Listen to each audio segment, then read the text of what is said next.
It's a shame we went from civil rights or anything like that to consumer rights. We have now been reduced to consumer cannibals. We eat each other's energy, and many of us, most of us, eat the flesh of other beings. So I don't, but I'm just saying that that's what's going on. And a consumer is a parasite, an open vessel. You think about it, right? Like I said before, parasite, parody, parroting. It looks like a human, talks like a human. It's the vehicle of a human, but the driver could be anything from anywhere in the existence.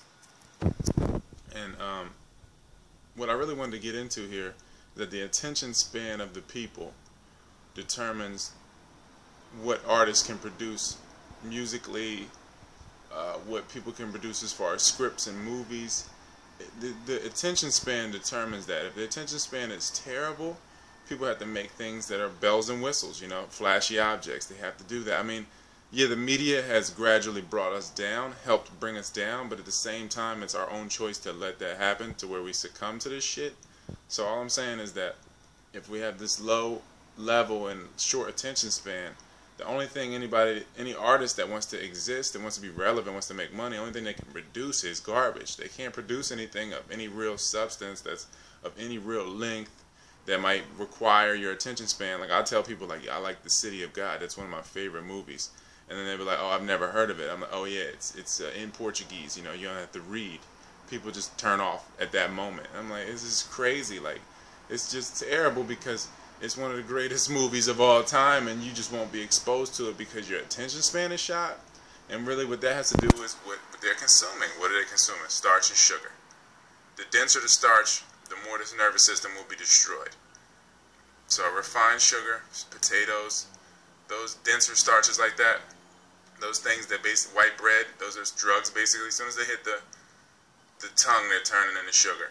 But you know, they're already altering the nervous system, because the nervous system is the first thing to go when acid hits the system. So starch, heavy starches, the heavier the starch, the worse. But all starch in general, because again, starch is a binding agent, sticks to your ribs. Starch is a block, a clog. It compromises the mucous membrane. It converts into acid in the body.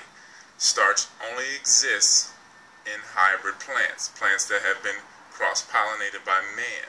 You would never find starch in a naturally existing plant in the wild. But you have cultigens and cultivars, man-made plants, that have been produced. That's 90%, 99% of what people are eating nowadays. You know, so you just want to get away from the dense starches. Get as far away from the dense starches as you can. Reduce your starch intake. Go to less dense starches.